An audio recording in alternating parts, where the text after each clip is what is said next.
Assalamu alaikum everyone, welcome back to Talent Views. Today is Figma tutorial for beginners class number 9 and tools part number 4. अगर आप मेरे channel पर पहली बार आए हैं और UI UX डिज़ाइन सीखना चाहते हैं तो आज ही मेरा मतलब अभी ही चैनल को सब्सक्राइब करें और बेल आइकन प्रेस कर दें ताकि कोई भी क्लास आपसे मिस ना हो जाए. Today we will discuss about how to use Figma scale tool, how to use Figma section tool and slice tool. अगर आपने टूल्स का प्रीवियस पार्ट्स नहीं देखे तो आई बटन में आपको उनके लिंक्स मिल जाएंगे. So let's dive into the Figma.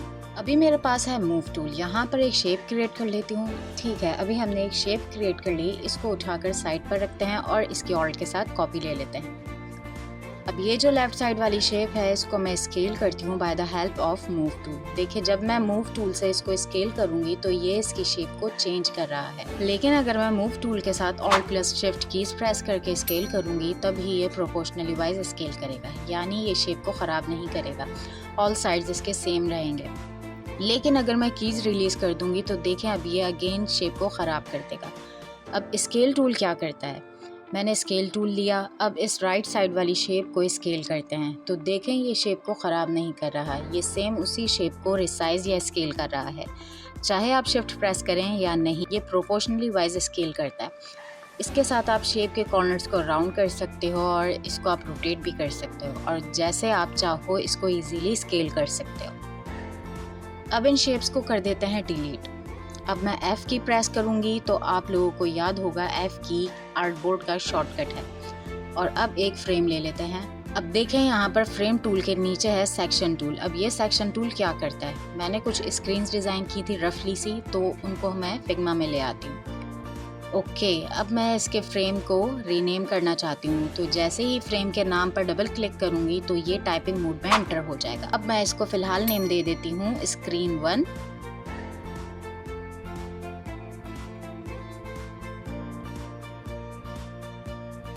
इसको स्क्रीन 2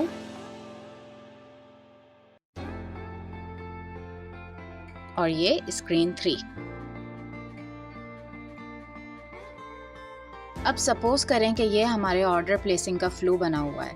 जैसे ही कस्टमर इस बटन पर क्लिक करेगा तो इस स्क्रीन के साथ रिडायरेक्ट हो जाएगा और जैसे ही किसी भी प्रोडक्ट पर क्लिक करेगा तो डिटेल पेज के साथ रिडायरेक्ट हो जाएगा.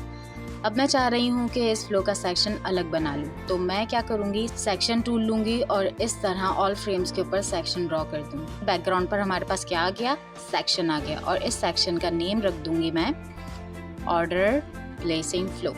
अब ऑल्ट के साथ इस पूरे सेक्शन की कॉपी ले लेते हैं. अब सपोज करें कि ये हमने सर्विसेज का फ्लो बनाया है और इसको हम नाम दे देंगे सर्विसेज फ्लो. अब आप इस सेक्शन के कलर को चेंज भी कर सकते हो. यहाँ से देखें सेक्शन कलर लिखा हुआ है. आप चाहो तो इसका कलर चेंज कर दो और इसका दूसरा कलर दे दो. अब नेक्स्ट टूल जो है हमारे पास वो है स्लाइस टूल. अब ये क्या काम करता है, अब अगर आपका डेवलपर आपको कह रहा है कि आप मुझे इस आइकन का स्लाइस करके दो तो आप इस तरह इस आइकन का स्लाइस ले लोगे. यहाँ देखें लेयर्स के अंदर स्लाइस आ गया. अब मैं इसको एक्सपोर्ट कर सकती हूँ. मैं यहाँ एक्सपोर्ट पर क्लिक करूँगी. आप JPG या PNG जो फाइल चूज़ करना चाहते हो यहाँ से कर सकते हो. देन क्लिक ऑन एक्सपोर्ट, फिर इसको सेव कर दो. इस तरह अगर आपका डेवलपर आपसे किसी भी डिज़ाइन का स्लाइस मांगता है तो आप इस तरह कर सकते हो. अब अगर वो कह रहा है कि इस बैनर का स्लाइस करके दो तो इस तरह इजीली आप स्लाइस कर सकते हो. अब यहाँ लेयर्स में देखें स्लाइस 2 आ रहा है और इसको आप स्केल भी कर सकते हैं. देखें इसने एक बाउंडिंग बॉक्स बना दिया, यानी इसने इस एरिया की सिलेक्शन ले ली. Okay, then again click on export. Let's see हमारे फोल्डर में क्या आया. देखें इसने स्लाइस कर दिया आइकन को भी और बैनर को भी. आई होप आपको आज की क्लास समझ आई होगी और नेक्स्ट क्लास में हम देखेंगे टेक्स्ट एंड कमेंट टूल किस तरह काम करता है. और अगर आपका कोई भी क्वेश्चन है रिगार्डिंग दिस क्लास तो आप कमेंट सेक्शन में अपना क्वेश्चन लीव कर दें. इंशाल्लाह पूरी कोशिश करूंगी आपको जवाब देने की. सो काइंडली वीडियो को लाइक, चैनल को सब्सक्राइब एंड शेयर कर दें. मिलते हैं नेक्स्ट क्लास में. अपना ख्याल रखिएगा. अल्लाह हाफिज़.